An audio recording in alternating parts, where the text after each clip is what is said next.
Hi అండి. ఇదివరకు మనం పంచకేదార్స్‌లో 2 అయిన కల్పేశ్వర్ గురించి, తుంగనాథ్ గురించి తెలుసుకున్నాం కదా! ఇవాళ నేను రుద్రనాథ్‌కి తీసుకెళ్ళబోతున్నాను మిమ్మల్ని. రుద్రనాథ్‌కి 3 డేస్ పట్టింది. దాన్ని 2 పార్ట్స్‌గా చేసి మీకు చూపించబోతున్నాను.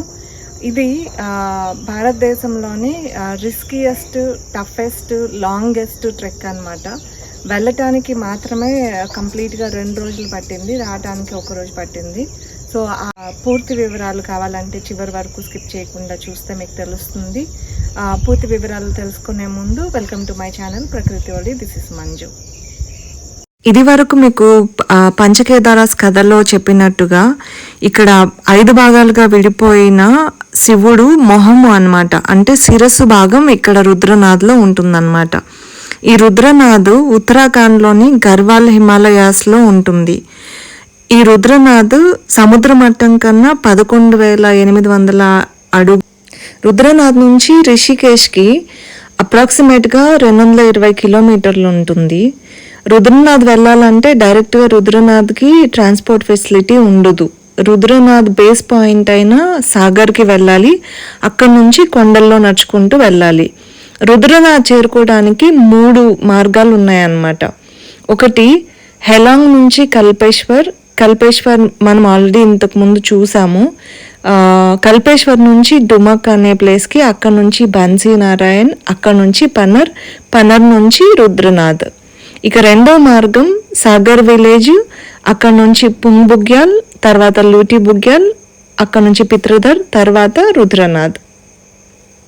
ఇక మూడోది మండల్ విలేజ్ నుంచి హంస బుగ్యాల్ అంటారు, తర్వాత నోవాలా పాస్, అక్కడ నుంచి రుద్రనాథ్.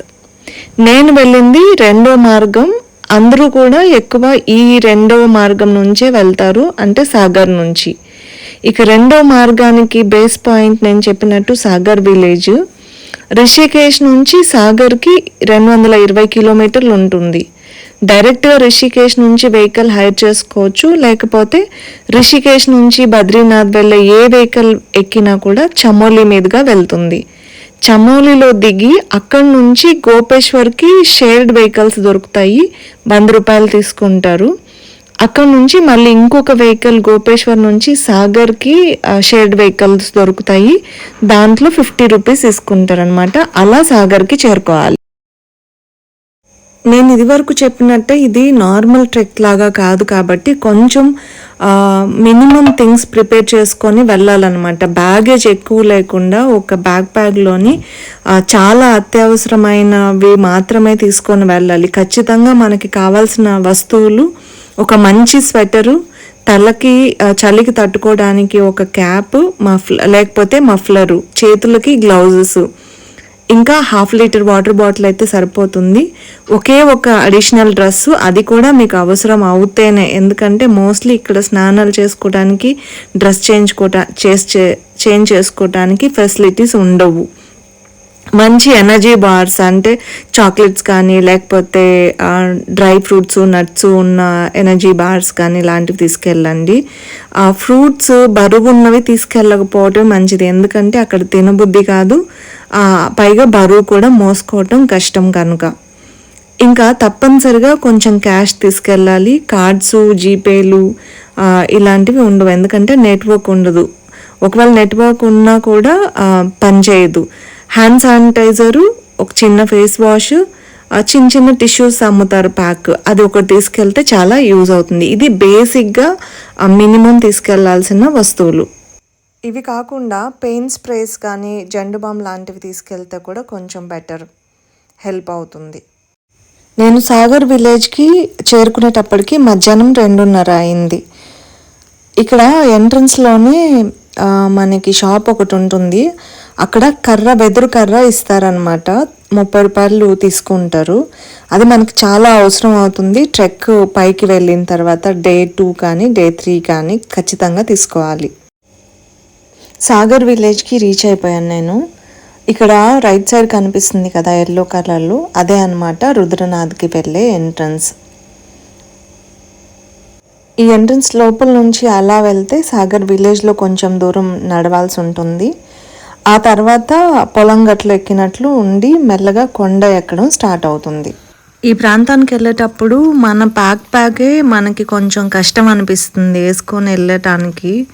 కానీ ఇక్కడ వాళ్ళు చూడండి, పశువులకి గడ్డి అవలీలుగా ఇంతింత మోపులు తీసుకొని వచ్చేస్తూ ఉన్నారు. ఇది విలేజ్ పొలిమేర అనమాట. సాగర్ అనే విలేజ్కి పొలిమేర అనమాట. రూట్ ఇలా ఉంటుంది. మనం వెళ్ళబోయేది ఆ దూరంగా కనిపిస్తున్న కొండల దగ్గరకు అనమాట. సాగర్ అనే విలేజ్ దాటిన తర్వాత మనకి చుట్టూ ఇలా కనిపిస్తుంది. అండ్ దారి ఇక్కడ కొంచెం దూరం వరకు కూడా ఇలా స్టెప్స్ లాగా ఇట్లా ఉంటుంది. ఆ తర్వాత మనం అడవిలో నడవాల్సి వస్తుంది అన్నమాట. ఫారెస్ట్లో ఎప్పుడైతే మనం స్టార్ట్ చేస్తామో మన ట్రెక్, అక్కడ ఎంట్రీలో ఫారెస్ట్ వాళ్ళు ఉంటారు. మన ఆధార్ కార్డు అవి డీటెయిల్స్ తీసుకొని ఒక మినిమల్ ఫీజు ఏదో ఉంటుంది, అది పే చేస్తామన్నమాట. నాకు సరిగా గుర్తులేదు ఎంత అమౌంట్ పే చేసాము అన్నది. ఫస్ట్ షాప్ కూడా అక్కడ ఉంటుంది. మనకి ఏమైనా కావాలి అంటే అక్కడ నుంచి తీసుకోవచ్చు. అక్కడి వరకు అయితే ఫోన్పే కూడా పనిచేస్తుంది, నెట్వర్క్ కూడా ఉంటుందన్నమాట మనకి.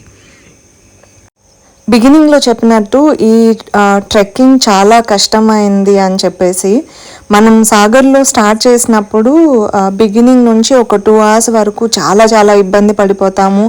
అసలు వెళ్తామా వెళ్ళమా, అసలు మధ్యలోనే ఏమైనా అయిపోతామా అని చాలా డౌట్స్ వస్తాయి. నాకు పర్సనల్గా అయితే చాలా ఫిజికల్గా ఫిట్నెస్ కోసం ప్రిపేర్ అయ్యాను ఈ ట్రిప్ కోసం.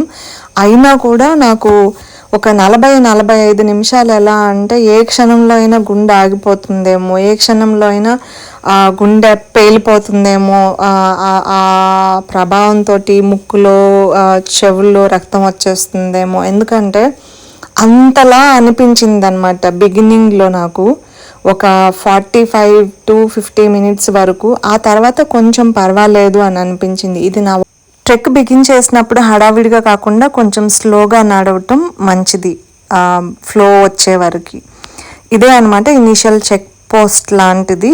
ఫారెస్ట్లో ఐడెంటిటీ చెక్ చేసి ఫీజు కట్టించుకుంటారు ఇక్కడ నుంచి ఫారెస్ట్ ఎంట్రీ ఉంటుంది మనకు కొంచెం ముందుకు వెళ్ళంగానే.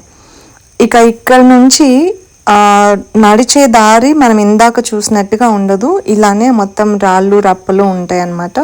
కొంచెం దూరం వెళ్ళిన తర్వాత అయితే ఈ రాళ్ళు కూడా ఉండవు, మట్టి రోడ్డు ఉంటుంది, పెద్ద పెద్ద బండరాళ్ళు లాంటివి ఉంటాయి.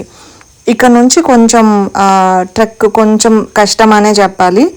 బట్ ఇక్కడ వరకు నడిచాం కాబట్టి మనకు ఒక ఫ్లో వచ్చేసి ఉంటుంది, నడిచేసేయచ్చు. నేను fruits, honey, dry fruits, nuts అవన్నీ కూడా తీసుకెళ్ళాను అనమాట.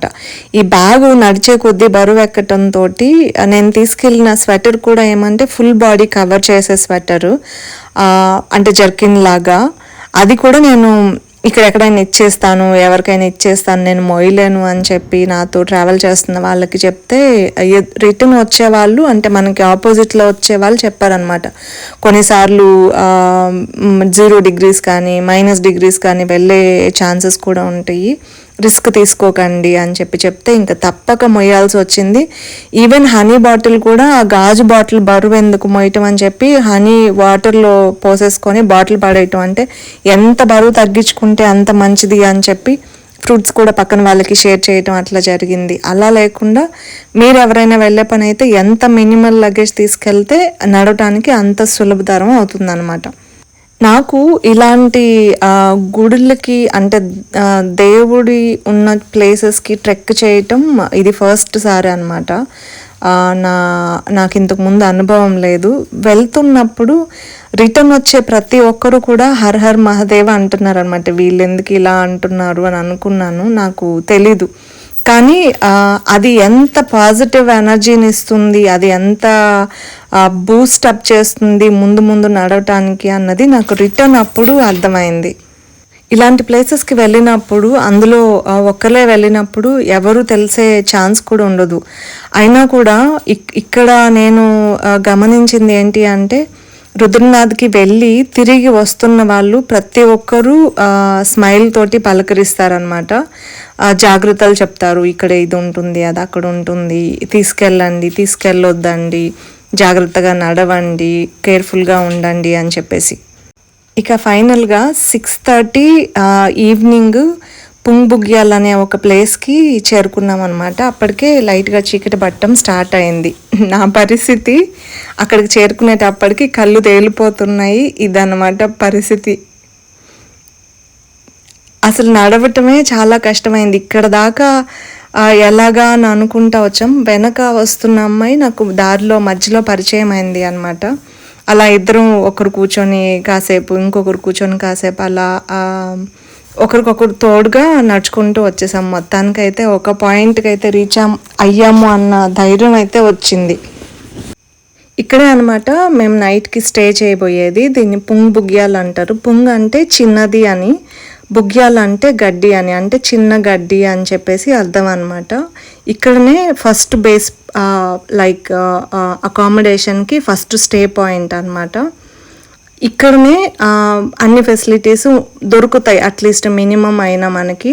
దీని తర్వాత నెక్స్ట్ డే వెళ్ళిన తర్వాత స్టే పాయింట్స్ ఏవైతే ఉంటాయో అక్కడైతే మనకి ఏమీ దొరకవు. ఇక ఇక్కడ నాకు కుడి పక్కన కూర్చున్న ఇద్దరు కూడా నాకు గోపేశ్వర్ నుంచి సాగర్ వచ్చేటప్పుడు నాకు ఆ షేర్డ్ వెహికల్లో పరిచయం అయ్యారనమాట. వాళ్ళు మేము ఇవాళే వెళ్తున్నాము అంటే, నేను యాక్చువల్గా నెక్స్ట్ డే వెళ్ళాల్సి ఉంటే నేను వీళ్ళతో పాటు వెళ్తే మనకు తోడుంటారు కదా అని చెప్పి వీళ్ళతోటి జాయిన్ అయిపోయాను. ఇక నా లెఫ్ట్ సైడ్ ఉన్న అతను అయితే మేము అక్కడ స్టే పాయింట్ అకామిడేషన్ తీసుకున్న దగ్గర ఆల్రెడీ వెళ్ళి రిటర్న్ వచ్చి ఆ రోజు నైట్ స్టే చేస్తున్నారనమాట. ఇక్కడ రీచ్ అవ్వంగానే అందరం కాసేపు ఫ్రెష్ అప్ అయ్యి కూర్చున్నాము. అందరం ఒక దగ్గర కూర్చొని కాఫీ తాగాము. తాగిన తర్వాత ట్రెక్ బిగినింగ్ అనుభవాలు, నేను ఏదైతే ఇందాక చెప్పానో ఇలా నాకు చెవుల్లో ముక్కుల్లో బ్లడ్ వస్తుందేమో అని ఫీల్ అయినట్టు నేను చెప్తుంటే అందరూ కూడా నాకు కూడా సేమ్ అట్లనే ఉన్నింది అట్లా అని చెప్పేసి మొదలు పెట్టారనమాట. ఇంకా అందరూ వాళ్ళ ఎక్స్పీరియన్సెస్ చెప్తా ఉన్నారు. ఇంకా వాళ్ళ పెంపుడు జంతువుల గురించి, వాళ్ళు ఇంతకుముందు విజిట్ చేసిన ప్లేసెస్ గురించి, అక్కడ ఎక్స్పీరియన్సెస్, ఇంకా తీసుకోవాల్సిన జాగ్రత్తలు అవన్నీ కూడా డిస్కస్ చేసుకుంటా ఉన్నామన్నమాట. ఇలా అసలు పరిచయం లేని వాళ్ళతో చాలా మనకి తెలిసిన వ్యక్తుల్లాగా, మన ఫ్రెండ్స్ లాగా కూర్చొని కబుర్లు చెప్పుకోవడం చాలా కొత్తగా అనిపించింది. కొంచెం రిలాక్స్ అయిన తర్వాత ఎక్కడైతే నైట్ స్టే చేస్తున్నామో వాళ్ళే డిన్నర్ కూడా ప్రొవైడ్ చేశారనమాట. స్టే చేసిన దగ్గర వెజిటబుల్స్ కూడా అతను ఆ కొండ మీదనే పండిస్తారనమాట. చాలా మంచిగా అనిపించింది. కంప్లీట్గా ఆర్గానిక్ ఫుడ్ అన్నమాట ఇక్కడ ప్రొవైడ్ చేసే వెజిటబుల్స్ అన్నీ కూడా. డిన్నర్కి పాలకూర, బంగాళదుంపల ఫ్రై, రోటీ, పప్పు, అన్నం, ఇంకా పచ్చడి, అది నిమ్మకాయ పచ్చడి అనుకుంటాను, ఇచ్చారు. నా మొత్తం ఉత్తరాఖండ్ ట్రిప్లో నేను తిన్న డెలిషియస్ ఫుడ్ ఇదే. ఇంటి భోజనం లాగా అనిపించింది. ఇంకా అక్కడ చపాతీ చేస్తున్న అతనే ఇక్కడ అకామిడేషన్ ఫుడ్ ప్రొవైడ్ చేసేదన్నమాట. ఫుడ్కి అకామిడేషన్కి కలిపి 350 రూపాయలు తీసుకున్నారు per night.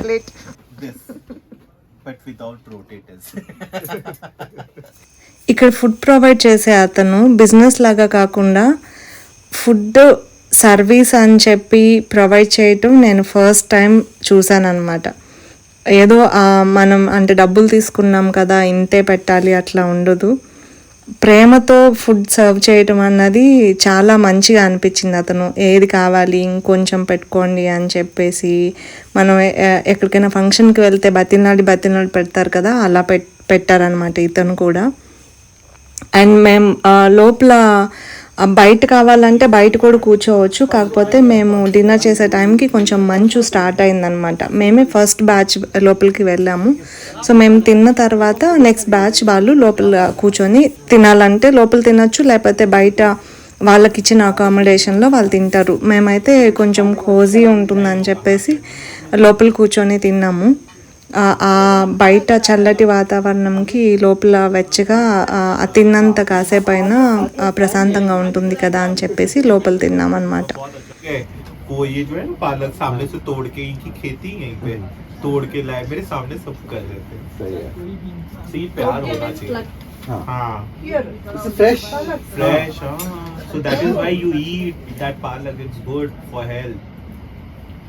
You are eating a organic, proper organic food. Organic, Not no packet organic, pesticides, organic. nothing. No pesticides, nothing.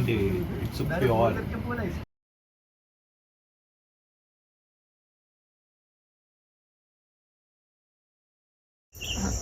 చూసాం కదా అండి, ఇవి రుద్రనాథ దేవన్ విషయాలు, ఇక్కడికి ఎలా రావాలి, ఇక్కడ ఏం దొరుకుతుంది అనే విషయాలు. డే 2 నేను ఇంకొక వీడియోలో పోస్ట్ చేస్తాను మీకు. హోప్ఫుల్లీ ఈ వీడియో మీకు యూస్ఫుల్ అనుకుంటున్నాను. Thank you for watching. మరొక క్షేత్ర దర్శనంతో మళ్ళీ మీ ముందు ఉంటాను. అంతవరకు మంజు, సైనింగ్ ఆఫ్ టు ప్రకృతి.